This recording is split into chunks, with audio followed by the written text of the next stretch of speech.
moko dollar pour mo fay ko tax. GRA, GRA, ñu don pula na mo ñana jola tu ko rek na ñanal. GRA, GRA, ñu moko dollar pour mo fay ko tax. GRA, GRA, ñu don pula na mo ñana jola tu ko rek na ñanal. Every drop mi rew bu ne walay war na nga. La chesa bopala na ma wat ci walu liggéey réew mi.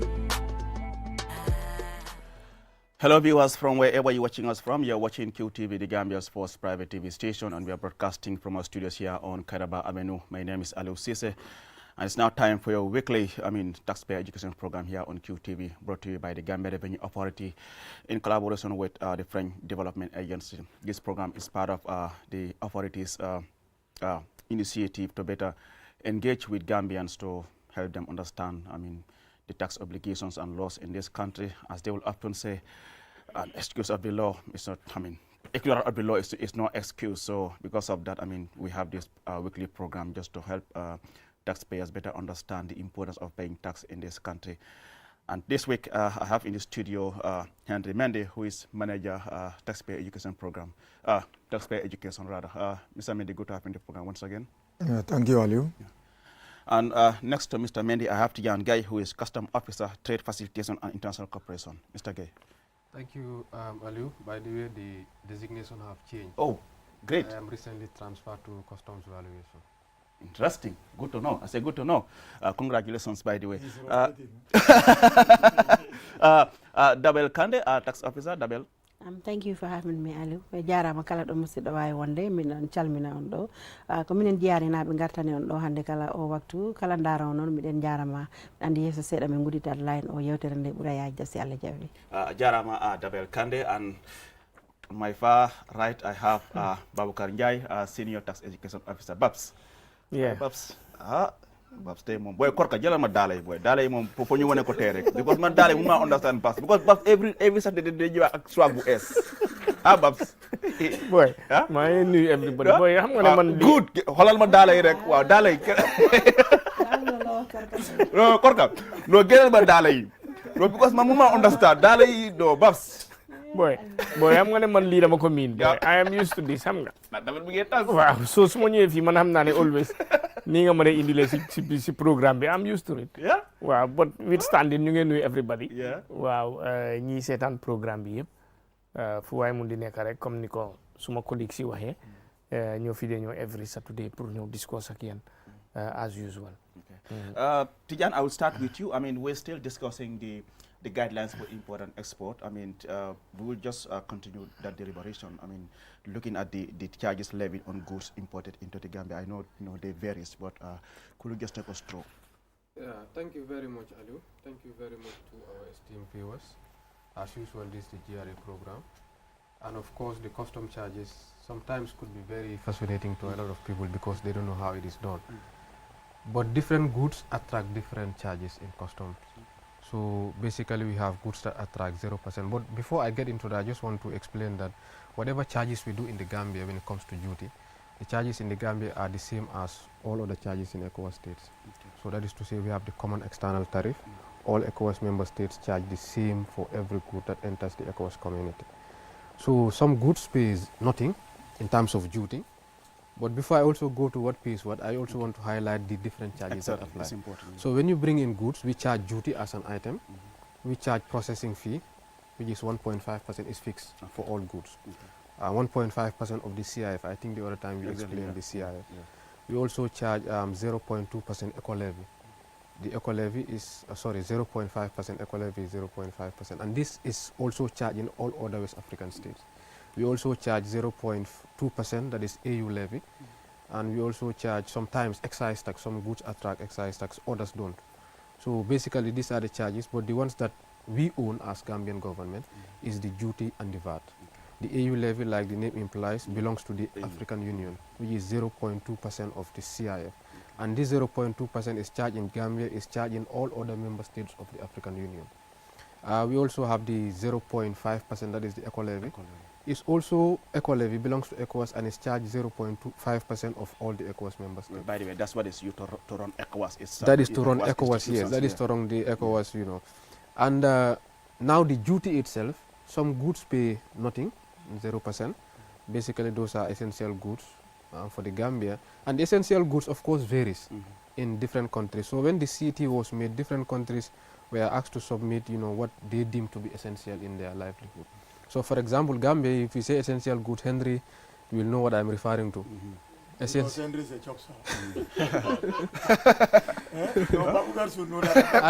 I know when Henry travels to Ghana or somewhere, he has no problem because there is a lot of rice. Exactly. So in the Gambia, you know, we cannot do without rice. Yeah. So obviously, automatically, rice is an essential good in the Gambia. If it is expensive, if we levy too much charges on it, you know, it becomes very expensive for the final. What about Jabere? Is it also part of the 0%? I don't even know what is Jabere, so therefore Jabere cannot be 0%. Jabere is not. We are Gambians. We don't know. Yeah, the essential ones like rice, me, I don't you know, know cooking oil, sugar, flour.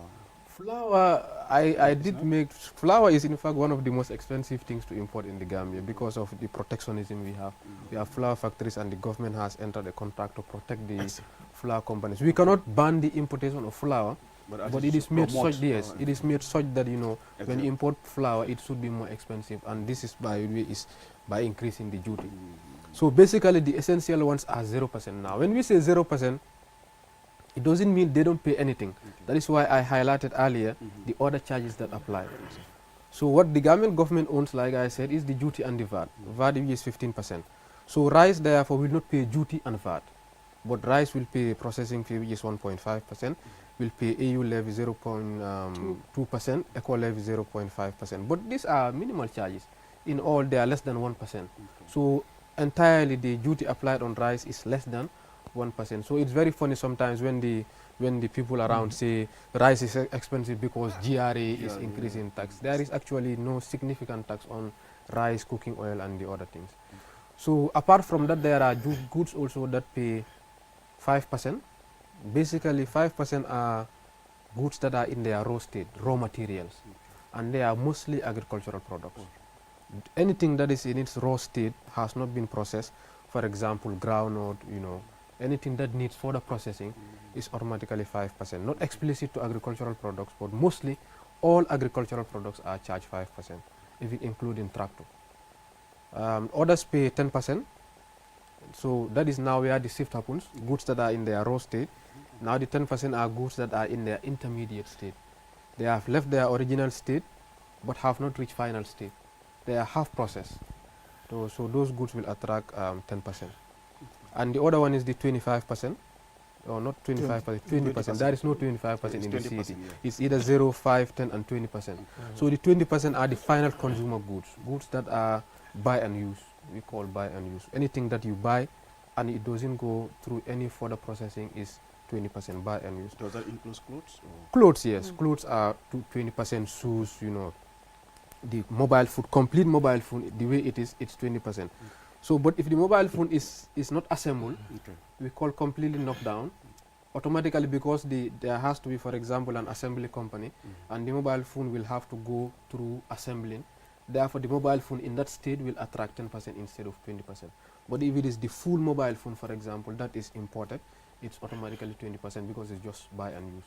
So even cars, for example, if a car is imported, and the car is not assembled, it is in pieces, machine here, this thing there, and it has to go through a processing industry. Because it's not in its final state, it also attracts 10%. But if it is a whole vehicle in its original state, it's 20%. So these are, there is also the 35%. 35% applies to goods that are of special interest to the government. Alcohol, cigarettes, even water, by the way. Water attracts 35%. And water also pays excise tax. So automatically, most of the goods that pay 35% also pay excise tax. So alcohol, you know, juice, cigarettes, all these things pay 35%. So these are some of the charges. It's 0%, it's 5%, it's 10%, or 20%. And this is the duty. The 10% in the Gambia is 10% in every other ECOWAS state. The 20% in the Gambia is 20% in all other. So I mean, there's a uniformity. Yes, there is harmonization of tariff and codes. Now, not only the tariff, when you say the tariff is the percentage that is charged on goods, exactly. But in the ECOWAS, even the codes that we use to identify these goods are uniform. So what is 0010101 in the Gambia is 0010101 in all other member states in ECOWAS. And then in the Asikuda system, once you put in the code, the system is programmed, it will now remember this product code, and remembers this product code is charged this X%, and then automatically all the charges will come. So the system makes it easy for us. So all you need to do is get the correct code for the product, enter it in the system, and the system will give you all the charges. Interesting. Thank you very much, Tijan. There is no better way to start the program. Let me now bring in Kebama. Kebama, you have heard from Tijan about the the charges levied on the goods imported into the country. I mean, they varies, but if you could just take us through for the sake of our Manika listeners and viewers. Yeah, mbani manika kamwela lalia mwele Tijani mimpo. Nyinkacha lo kumfula o sabasani bilemba kumfala. Duanyo kadoko kenyami ngafale kanamo le kani. Sa lapta ka janjanga le kanamo kani nyami. Nebagaso fena Gambia. Kabonang bantala dundi ibe mune jola. So duty bijele, okay, processing fee fanan bije, wala ka kaitol min fengani la doko ka minke ibo jola le. O mun kemo keme dalasinin talalti. Eko levi fanan bije wala ekwas kambentare ko. Bagas duntana Gambia o la bankolto kemo keme bututu tallulu ibolet bondila je pour yalandi karala o beta ECOWAS o fanan bije AU African Union fanan kemo keme butut mon ibole landila karala o etaji so den ngana juti to juti fanan kemo keme sidula ya fatan fansele ko ni nyin nata nyim baga sifana nata abe mune jole fango ida kortal amange ko Gambia le sita rek ko o jiobe nyine jola mano be nyine jola o cemento be nyine jola ha ni kambendal e ka fole common external tariff wo kambe onak Tijani wala janjang katandi sa juti nyin a fole juti mansa kunda le tamu woti aning VAT value added tax Gambia janna VAT le doyata banku dolti awo fanam fole do nonni sa juti nyin ika 0% bijele wala keme fentiji na domor la bal njaayol nin jobsol ya lonembe minna mano dulino ya fena Gambia juti takunna wala 0% bari processing fee bijele wala keme dalasinin talay bo jolal école levi fanam bije wala mbutu talluluti kemo EU levi bije butu tallu tan butu mong kemo ibo jolal so vata kunna juti fananta kunna o zerol sidulado fanam bije wala kemo dalasi lulu ne firi fangol fena fangol mi alon ko na sene bunda ya fena comme kotondo mi alon ko machino mama folo ya katile rek ni abonni nan bantala ya dundi Gambia kana ke fendi yo wo bawo machino mama ka falin wo ebe kemo sidula lule bole jola bari natare ya ma a falinta domanin rek wala ya ke julboroti ya dundi nan woto kemo dal sitani bole jola nzalo nyam do fanam bije kemo dal simon bijele wala e famo min do ku fa pareta nata dunda marché to rek mo se muno fa no wala mobile samato ala je ba ko la samato Exactly, yeah. I mean sandan China Yeah. na dundi nanja ba bas anata la ba dundale oto kemo No, dal but simon Babira Samaru you put a China. China Samaru jamale ye jamale san China original No, but Original Samaru wala Indo. ha No, ala Samaru nyata nyameng. fema fe ya sangi binala rek yemuna fala oto kemo dal simon bole jola aha kemo fala dal stan sabani lulu bijele ne aje da korto wala fanan o man saya ke o nyama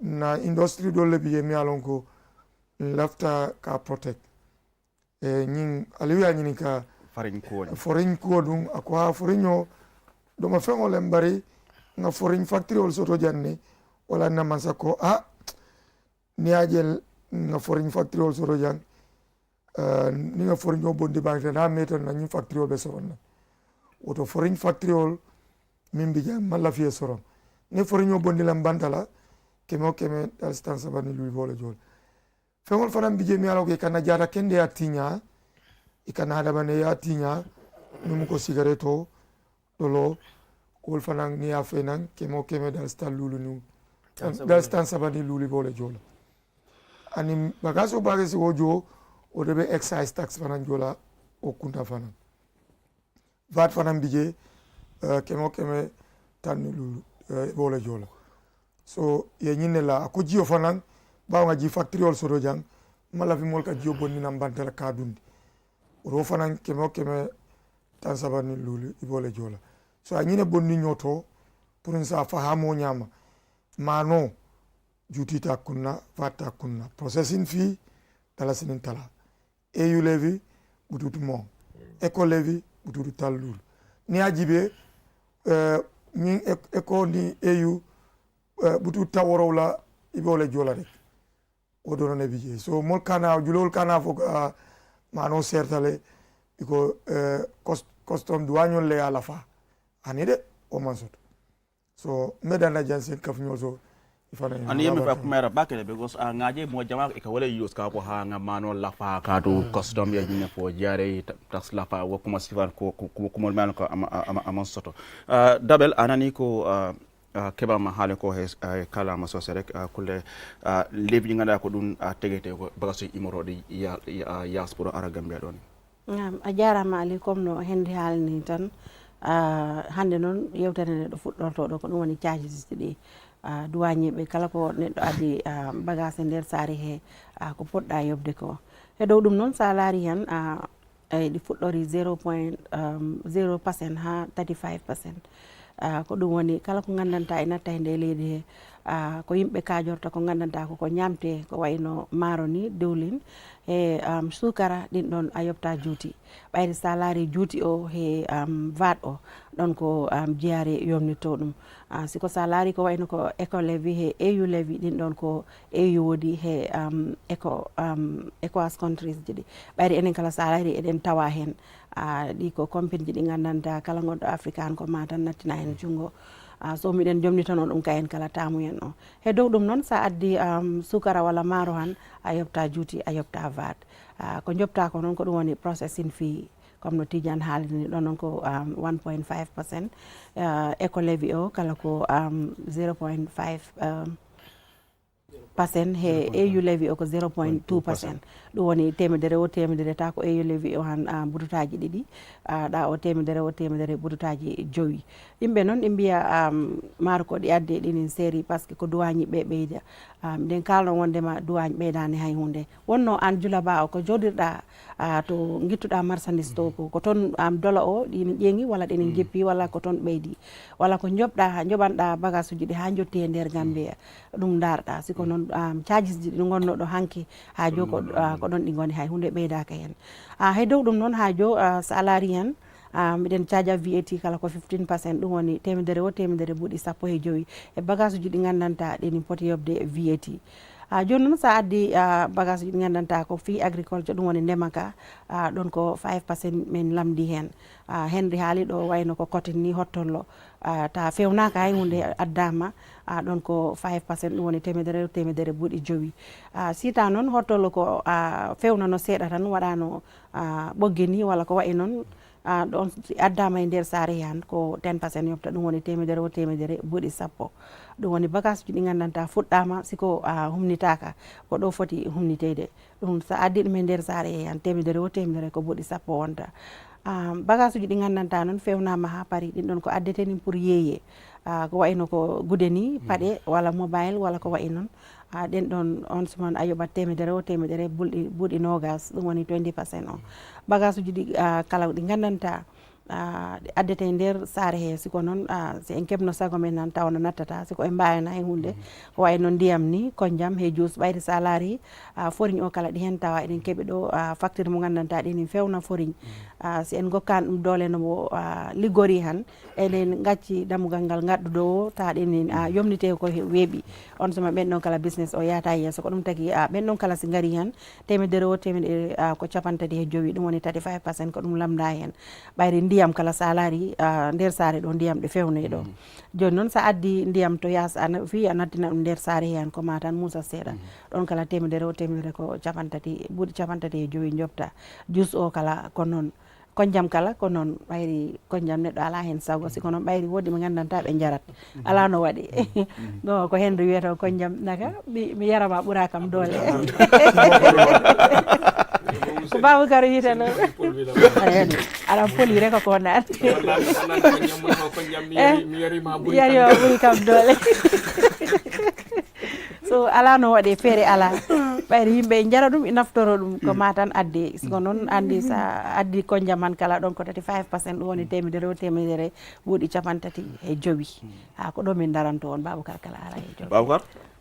Okay, thank you very much Dabel Henry ak Tidiane comme niñ ko waxee rek ñu ngi nuyu everybody tey nag dañ bugg a jekkali liñ discuss fan yi yëpp mooy guidelines important export bi tey nag dañoo discuss affaire yi charges yi because charges yi Aliou mostly loolu moo dee indi problème suñ diggante ak nit ñi because lu bëree bëri ñu bëri understanduñ lan la ñoo charge because li ñoo charge Gambia soo demee si whole West Africa bi yëpp loolu la ñoo charge li ñoo ooyee CET waaye mun naa ñàkk a xam ne mun naa si ñi nga xam ne ñoo lay jëfandoo waaye ñi nga xam ne ñu ngi indi seen bagage yi ñoom xam nañ li ñu dee fay waaw ñoom xam waaye nañ comme ko tamit li nga wax because bëgg na yokk seen price bëgg a réeral nit ñi wan leen ne lii moo tax ñu ngi yokka waaw so dañ dee bëgg a misinform consumer bi then consumer bi instead of mu blame ñoom businessmen bi dañoo bëgg a blame bi ñu sif ko tuddi GRA ne ñoom ñoo yokka whatever lu ñu yokka price bi ak yooyu noonu xam nga te da ngaa gis ne si bagage bu mun di indi si réew mi nguur bi ñaari affaire la fa moom mooy juuti bi ak VAT waaw nguur gi loolu la moom so moom dooleem foofu la em pour génne loolu si bagage yi ñoo indi te bagage yooyu noonu tam yi nga xam ne dañoo génnee juuti bi ak VAT mooy bagage yi nga xam ne suñ dunda mënut a dem without loolu njóobeen yi mënuñoo toog te lekkuñ maalo lekkuñ sukur comme badi bunkay rek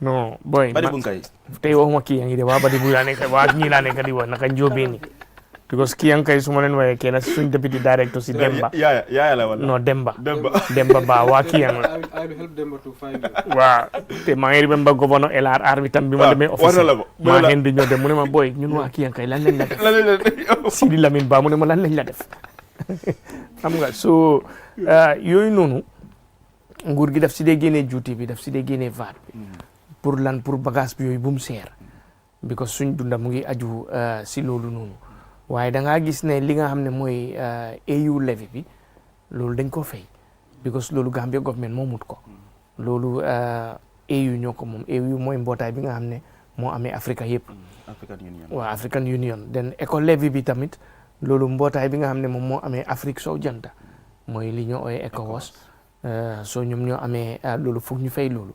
1.5% bi mooy processing fee bi loolu tamit foog ñu fay ko den da ngaa gis ne loolu bi ko nguur gi defee léegi pour yombal nit ñi seen dunda bi because yooyu mënuñoo dem in the absence of those essential goods waaye soo demee nag si yeneen West African countries yi ku nekk da nga tànn luy sa essential good because maalo mun naa nekk essential good Gambia du ko nekk si beneen dëkka diwlin mun na koo nekk fii du ko nekk si beneen dëkka soo dañ la jox di privilège pour nga tànn loolu noonu den ñu def loolu duty free ak VAT free waaye minus loolu yeneen yi si des yëpp dañ koo fay comme 5% moo nekk bagage yi nga xam ne moo saytu wàllu mbéy mi agriculture mooy bagage yi nga xam ne ñu ngi si seen raw stage bi den li nga xam ne nag moo dee nekk 10% mooy li nga xam ne mu ngi in between waaw nim meloon jógee na fa waaye ba léegi mu tàngut lim war a nekk waaw den loolu tamit dañoo fay den li ñoo ooyee buy and use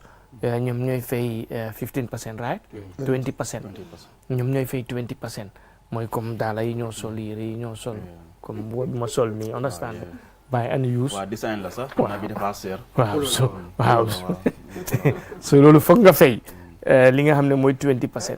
so bagage yi nga xam ne nag moom moo ñu dee sonal dafa yaaxa suñu wér gu yaram comme ni ko Henry waxee mooy sangara bi ak cigarette bi loolu dañ ko dee bëgg a discourage pour bu mu ñëw si réew mi because loolu dinañ la charge 35% di nga fay li excise duty bi tam di nga ko fayee so yooyu yëpp pour discourage pour buñ ko indi la si réew mi. ndax moo tax mu seer nag. waaw moo tax mu seer waaye loolu taxut ba léegi ñi ko dee jëfandikoo ñu ngi koo jëfandikoo te ñi ko indi tam dañoo jéngu ñu fay ko pour indi ko waaye jubluwaay bi mooy loolu pour ñu mun a discourage gars yi pour buñ ko indi because da ngaa gis ne comme ni ma la ko waxee si doorin bi ko waa ji naanee xamul fan la nekk mu ne ko njammi yari maa buri kan doon yaa ngi tooñ politique mooy kor ka maa ngi jégalu de so basically loolu moo nekk di whole essence si bagage yi nga xam ne yooyu lañ dee charge Aliou. am na solo trop bi nga waxee yëfi maalo bi saa su ma dem si sama collègue bi Modou Gadiaga. waaw te moom bu dee dee wër ut maalo. xam nga moom tam dafa bëgg a maalo trop. Gadiaga xam nga moom ñooñu kala am na si ñoo xam ne nag Aliou dañ miin maalo trop. waaw am na driver buñ traveloon last time. waaye Gadiaga moom dafa bëgg a maalo trop. dañ dem trek so waxtu reer bi mu jotee. kii kool ma mu ne ma ne Ndiaye man maalo laay cop. mu ne ko suma raka maalo amut fi. waaw. so ñun li ñoo cop daal mooy reer soo ko buggee maalo. waaw fan nga uti ji ko. interesting. waaw. Tidiane dégg nga ñoom yëpp li ñu wax if you have anything that you want to add. Yes, I just want to highlight also a very important point. When you import something, not all the money that you spend on that importation goes to GRA. It's very important we highlight this. Now to the businessman, there are some businessmen, they just import and hand over their documents to the clearing agent, and the clearing agent will calculate all the charges and then they give. They are not sometimes interested on what goes where. So I can say for sure, when you give your money, only about 50% of it goes to GRA, because the shipping agencies, you will have to pay. Despite the fact that you have paid shipping from wherever the goods are coming from, when you come here, there is what they call release charges. 40-foot container, you have to pay something like $10,000, $20,000. 20-foot container, you have to pay something. You have to pay port handling charges. The port handling charges are not very much, but they are there. There are other charges. But what the businessman will believe is that once the money leaves his pocket, it's going to GRA. Not everything that you give goes to GRA. The fee for the clearing agent. The fee for the clearing agent. Service you know, all those services, your transport fee, all those things. But not everything goes to GRA. There is the shipping agency, they will take theirs. Maritime, some maritime also make some charges. So I just want them to understand that not all the charges goes to GRA. Kibama? Yeah, aliya mole tijani ya sini andi koding. Yalo ne bagasol fena ite fongo buka bondi no poro to ka mole ta ka for me clearing and forwarding agent o do ka vai broker. Ibole tala yala ka dol diala ata asikura wala dundi ala office to na fo ebe nyine jola. Kodo mingi ka diala be bukata jiare na falele mimbita jiare. Sa natara ite containers fena yewuli keme diala. Maybe ulita lulu dono bitala jiare min tuta je ibe poro jola le because poro bagasol ka tambinol dol ning jip Gambia Ports Authority manke kilindire mam kilim baby jele bare ntanti jeti so ibe fana clearing agent o nyim fana iba jola kadwata do ko kele free kuluma min fana ya fene sisi kuluma mi bagaso fene e ka fami release charges fana ni ba bondira ni la bagaso be di la iba jolal ti ya nyina ta fenna fana do man wolem na kulungo nata meta back demore jujel o bukata jiare ibe itolle jola katon kulungo nata ba fola alda ko nata maybe tilfula be wala kala be jindi akata maybe ata por doto maybe jine Conakry o jine Bissau o Senegal o ata karadol sa nite ala time is kato man dunno ni o wato tambita rek ay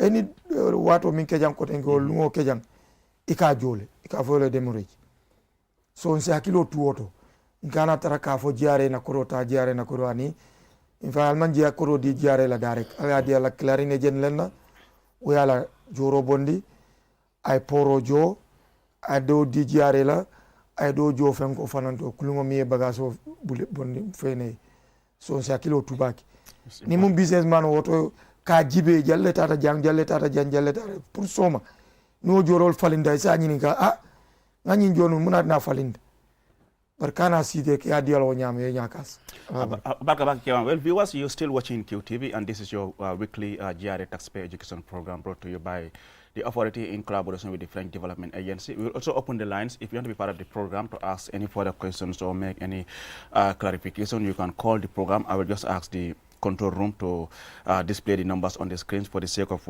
those who are watching and they want to be part of the discussion. Jabel, anani ko Tijan hali correct regarding other payments nganda hunu wade timbe ko be sikinda ko kal ko to jiara yata Tijan labini dan musiko by the salary kala mo ngandanta da adda bagas ndir lady do ka importer ado hebi clearing agent mada ko heewi non clearing agent o sa ari hen ko kay larantama kala ko ngandanta ko ada foti dum yobde wada dum calculate fo wiyama ko nangam an jaha ko heewi noon minen ko juuti o tan min ɓangta hen walla vat o ɗiɗa charges ɗi goɗɗi ɗi ko port o woodi goɗɗi ko scanning system goɗɗi ɗi kala no henri harani ko démorage ɗum noon sa nani ɗum han ko ɗum woni sita lanaka addi bagage ma o heɓani ɗum jippinde a waɗi waste time lanaka time muɗum waɗi waste o joma lanaka ɗum woni ɓen ɗon kala noon ɓe puɗɗatma yomnitade ta ko kaldo ɗon ko ɗum yawtiɗon bagage uji ɗi ha jo ɓenin to port o e dow ɗum kala port o kala woodi charges ɗi gandanta ɓe mbaɗat ɗum ɗum fof ko kaale mo gandanta koko yobte siko noon ejen o ko heewi laɓɓinantama mi wonde noon minen mbajo yimɓeɓe kala mo gandanta ko jomnoɗa ko hunde ɓeydima hen ya wat feere lebda he clearing agent ma o hono ɗum fof woniri ka to jeyare ko juuti o tan e vat o ɓe lamdoto ni apart from éco levy o he EU levy o ko heddi ko kala ko charges ɗi gandanta shipping agency ji ɗi garat ɓenin keɓattamu en démorage ɗi hen e ko wayi I understand we have a caller. Hello caller, what's your name and where are you calling us from? My name is Ibrahim Ajawa. I'm calling from Basse. Calling from? Basse. Basse. All right. Mansajam. Okay. I want to ask, when you have a tractor, Okay. how much will you take it out from the port? Okay. Yeah. All right. Thank you. Thank you so much. I know you take note of that as well. Yes, Babukar. Well, thank you. Comme li Tidiane wax rek is important because nit ñi dañ dee dem ñu fay nga dem agent bi mu charge la let's say 50 or 60,000 nga foog ne xaalis boobu yëpp GRA la moo dem te fekk dafa am si ñu bari ñu xaalis boobu di dem force agent bi di moom lim laa defal noonu dina la charge service bi loolu inbuilt si loolu la moo nekka gaal bi tamit pour ñu release bagage yi dinañ la charge loolu port bi dinañ la charge handling fees yooyu noonu yëpp ak tamit li moo wax tam démorage mooy su dee gaal bi spend na more time si géej bi foofu dan li mu waroon a container bi li mu waroon a time bi mu waroon a spend si port bi su spendee li ëpp loolu dinañ la charge loolu noonu. am naa loolu bokk na si lu tax gaal ñu ngi bëgg a expand port ñu ngi bëgg a expand port bi ñu am dry port bi fële ne Sanyang loolu is part of the plan xam nga so moo tax dañ bëgg pour nit ñi understand loolu rek ne ku ne xaalis bi nga fay yëpp si GRA la dee dem part moo dee dem si GRA mooy li nga fay rek pour juuti bi ak yeneen fay payment si nga war a def so moo tax loolu dañ bëggoon pour nit ñi ñu understand ko rek. Tidiane dégg nga koola boobu lu mu laajte noonu mu ne ko bëgg a génne tractor moom si ban fànn la bokk si. Tractor moom is under 5%. Okay. I said it earlier. Anything that is agricultural is 5%. So 5% of the CIF. I don't know what the CIF. There are different types of tractors, and different types of tractors attracts different prices from where you buy them, and also the freight and all those things.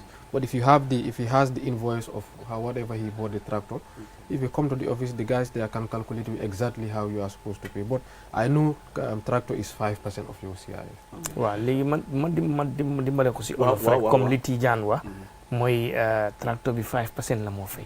CIF bi mooy cost bi insurance bi ak freight.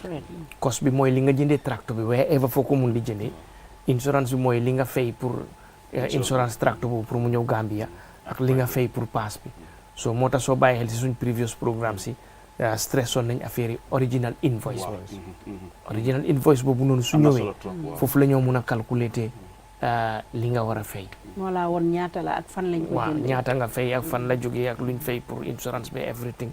moom mu ngi base su demee si custom office ñoom si office bi nekk base su demee mu woon gars invoice bi suñ ko dugalee si système bi dinañ ko mën a wax exactly ñaata la war a fay. xam naa ne daal the charges for tractors are the minimum charges of all the things which are I understand we have another caller on the line. Hello caller, what's your name and where are you calling us from? Yeah, I'm calling from Gabon. So I just want to contribute some maybe my idea. Hello caller, what's your name again and where are you calling us from? My name is Usman. Hello. Yes, hello. Yes. I'm calling from Java. My name is Usman C. Usman C from Jabang, okay. Yeah, so because I've been watching your program at work, so now Okay. like some DBA and all those. So we're struggling to get that caller.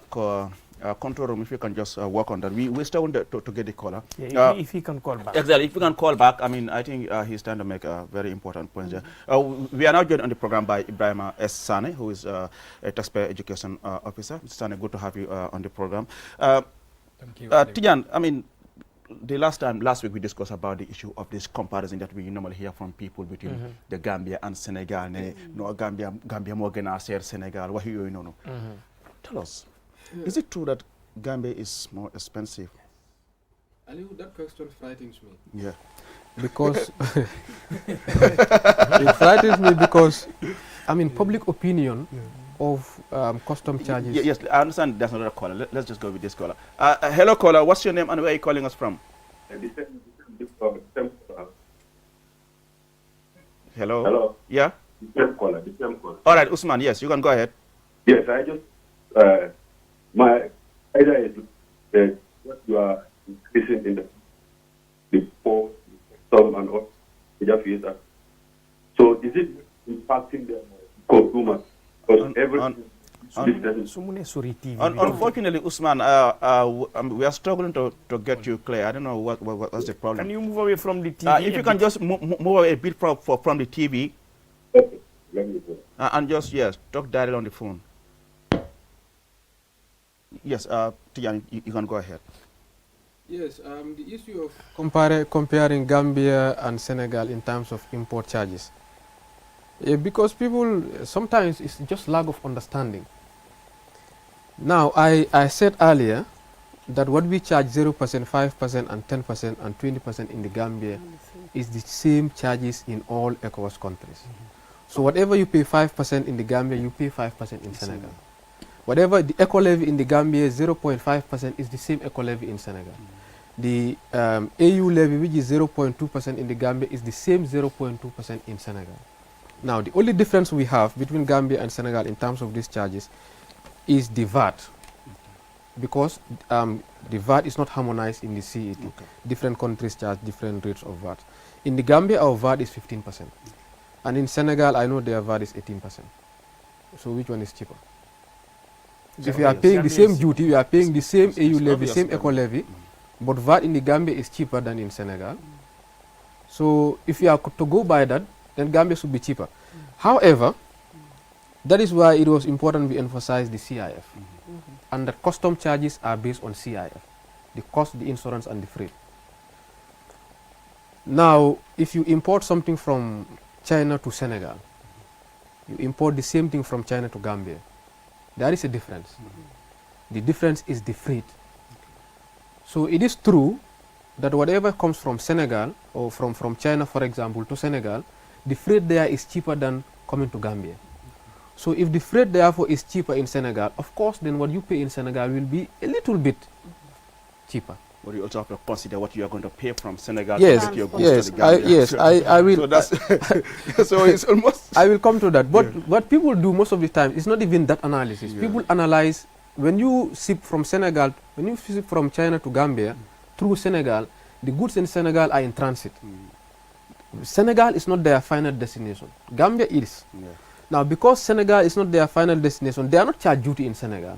They are not charged AU levy in Senegal. They are not charged eco levy in Senegal. They are not charged VAT in Senegal.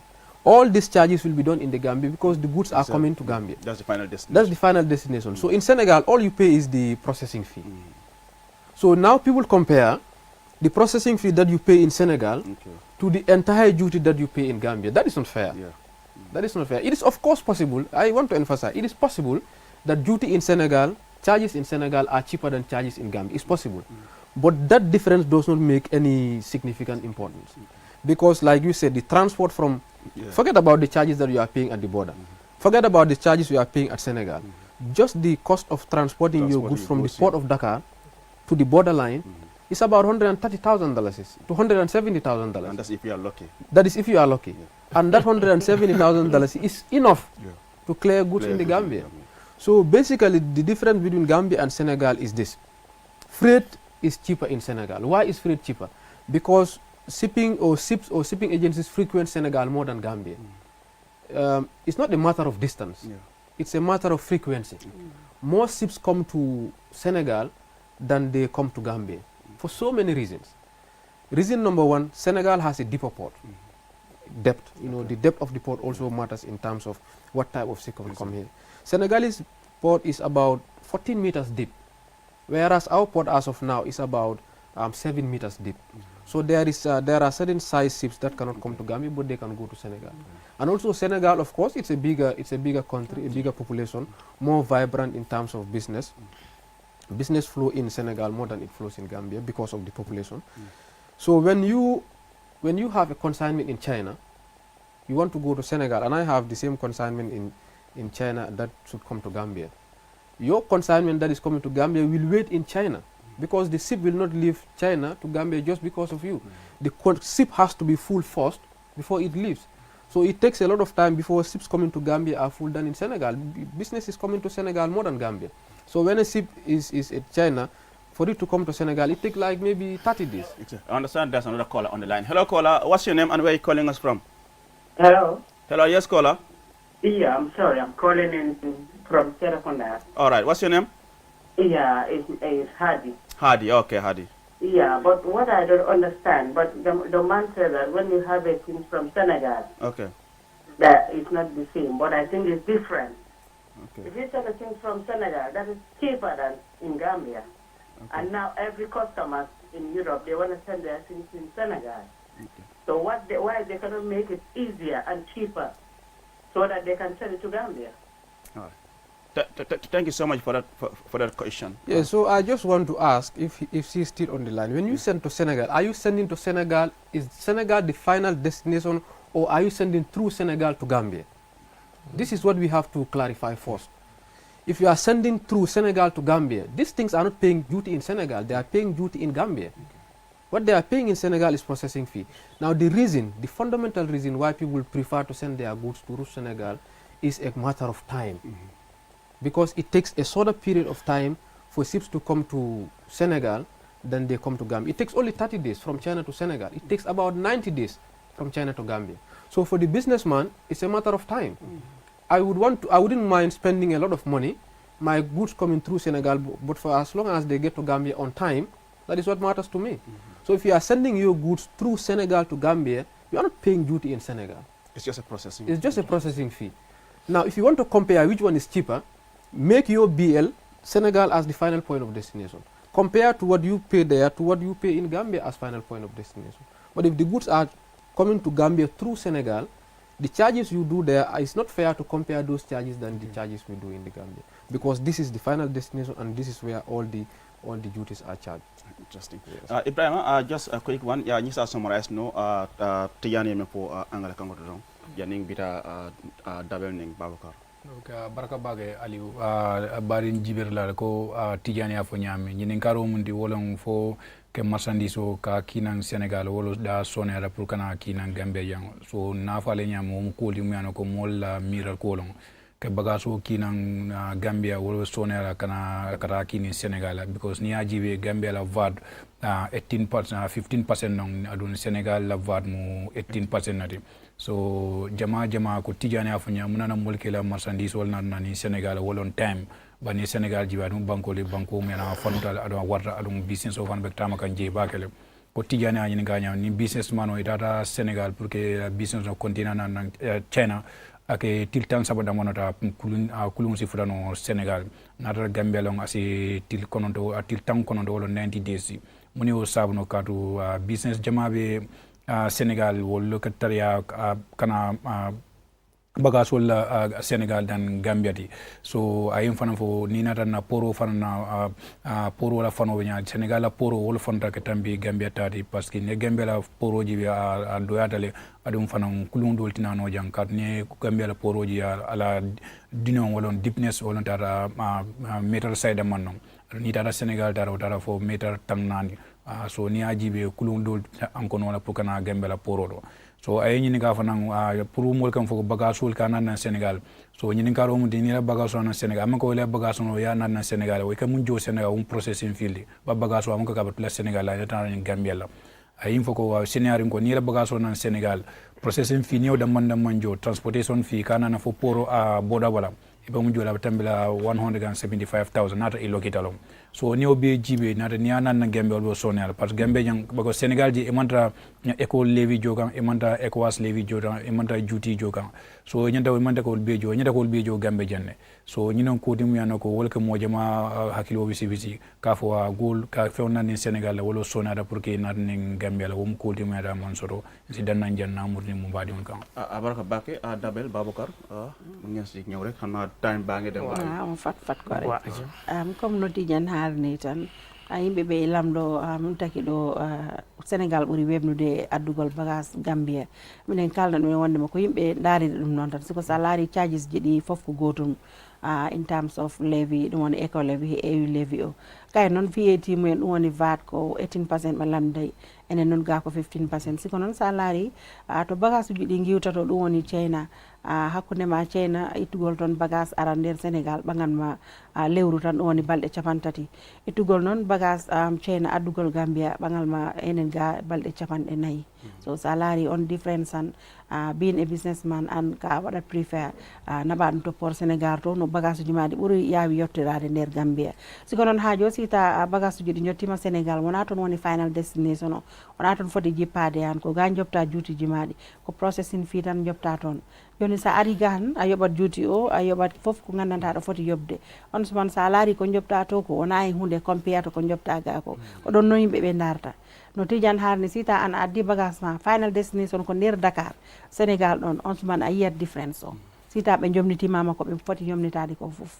no yimɓe ɓe gaccu hakkille rek ɓe gajjita hakkille kala kayen ɓe gandanta kayen gon he nder business e on suman ɓe ɓurat yiide ɓayri time ala min kaɗa ɗo tan Baboucar a dégg nga leeral bu Tidiane indi rek ci comparaison bi ñu am diggante Gambia ak Sénégal moo gën a yomba Gambia waaye Tidiane indi na ay leeral ci wàlli guus nga ne mu ngi on transition processing fii bi nga fay foofu noonu ak nga ne foofu mu nekk final destination bi indi na fa ay leeral waaw leena liñ bugg a clarify tam is very important because bagage yi fi moo jógee ak fi moo dem mooy comme liñ wax si wàllum CIF bi xam nga liñ fail to understand mooy charges yi lañ dañ yëpp benn la 10% 15 20 25 ba mu des VAT bi ñun ñu ngi charge 15 ñoom ñu ngi charge 18 waaye da ngaa gis ne yow li nga spend si jëlee bagage mu ñëw Sénégal ak jëlee bagage lu ñëw Gambia dafa different so obviously soo ñëwee charges bi dina different waaye liñ fail to understand mooy goods on transit comme nga jëlee bagage China mu ñëw Sénégal mu jógee Sénégal mu ñëw Banjul loolu la ñu ooyee goods on transit foofu soo fa demee processing fii rek ngay fay because bagage bi final destination bi foofu soo ko jëlee soo ñëwee Banjul nag den foofu ngay fay duty bi fa ngay fay VAT bi fa ngay fay éco bi ak EU levy bi yëpp léegi suñ buggee compare pour ñu understand properly fan moo gën a cheap ak fan moo gën a seer jëleel bagage China nga def final destination bi Dakar nga xam ne foofu ngay fay the same bagage tam nga def final destination bi tam Banjul den nga seet den di nga mën a differentiate fan moo gën a cheap ak fan moo gën a seer because final destination bi su nekkee Dakar nga fay fa duty fay fa VAT fay EU fay éco levy fay processing fee nga indi bagage bi tam nga def ko final destination Banjul nga fay EU éco levy nga fay EU fay duty fay processing fay VAT den di nga mën a differentiate lan mooy lan xam nga nit ñi loolu lañu understand comme exemple nga war a indi moto tamit moto bi mu war a wàcc si port yi Dakar bi waaye final destination bi Banjul la Dakar processing fee rek nga faa fay waaye soo ñëwee Banjul ngay fay all the other charges moo tax nga dee gis moto yu bari ñu dee ñëwee si yooni gannaaw bi nga dem ñu wàccee ko Dakar nga ñëw si porte am dalay si booda bi am dalay war a feñe soo ñëwee nañ fa téye moto bi den suñ ko indee Banjul number 2 shed nga ñëw foofu noonu nga fay everything su dee da nga soo ñëwee dentin bi nga fekk moto yi ñu ngi paak foofu noonu yëpp ñooñu ñëpp dañ war a fay juti te fayuñ ko waaye su fa dooree 6 months bañ ko gaset mu nekk luwaa ne dañ war a oxine du moto yi rek sa bagage yu bari dañ leen dee oxine su jiyaaree oote oxine soo demee foofu soo riidee newspaper bi dañ la woon li ñoo jaay yëpp den soo fa demee suñ jaayee sa moto bi si oxine bi ñu génnee fa juuti bi nga war a fay ak all the other charges balance bi dañ la koo jox because sa bos la waaw soo nit ñi dañ war a understand loolu ba pare leena tamit dañ ko war a understand ku nekk si ñun dëkk bi suñ dëkk la understand nga sa contribution pour dëkk bi jëm kanam da nga war a proud pour def loolu because ku nekk si ñun dañ dee toog somewhere ne government bi lan la def. Hello, caller. What's your name and where are you calling us from? My name is Mbake. I'm calling from Tangi. Okay. I did QTV. Yeah. Yeah, I want to be live. You are live already. You are live at the moment. Yeah, I just dama buga degal sen ci bi lolé na wax ni. Okay. Li bi naka tuya du ko man suma koto bi. Waaw mu nga wax rek jël mu la déglu wax rek. Waaw okay. So na pour bu lifin bi la té li line bi la ko na mota duma len dégal mu wax ba ngi leena dégal li. Waaw bana. Comme lolé na wax ni la buga dégal. Okay. Wow, okay. Lo na wax ni la buga dégal because na mi man suma koto bi na mi dafa indi won li naka da continue fa dina naka tuya Sénégal. Okay. So bumbo inde on fufuru ni nam ten comme lo na wani fofu mo gëna fer because after mu ko don complain ni na min because fofu la ko indi after pour ni jaay fufuru ni bagage because ñu yenen family ku yenen photo bam fa ni nam ten right da ko over share because ma understand sila lo na explain me sila understand me yeah that's true because fofu no bagage fofu lañ waata fofu lañ leen warona jaay ak ñu ñu waaye lu ba fay mom ci bopam sa da ko regret sa lu tam mu lifi ko Sénégal. Okay, interesting. Jërëjëf ci call bi nga def. Waaw. At least we get someone who is confirmed. Xamuñ ko sax dafa wote ni rek. That is the reason PR is taking this step to the public. Because nit ki mun naa toog si mbedd bi rek dégg ne Sénégal moo gën a cib.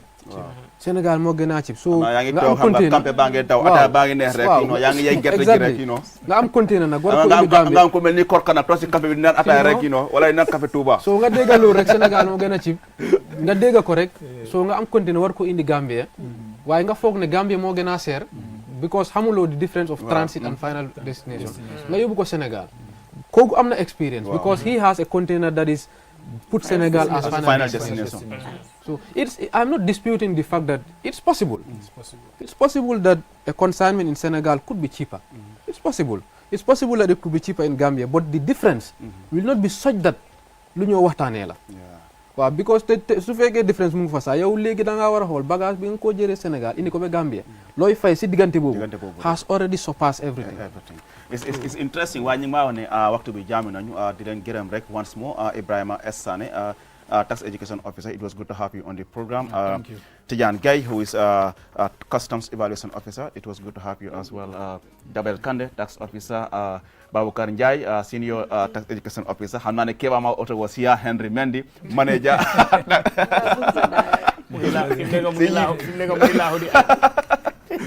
Well, viewers, with that we bring an end to this week's edition of your taxpayer education program here on QTV. I was your host, Aliu Sise. Do join us next week. Until then, continue paying your tax for national development. Bye-bye.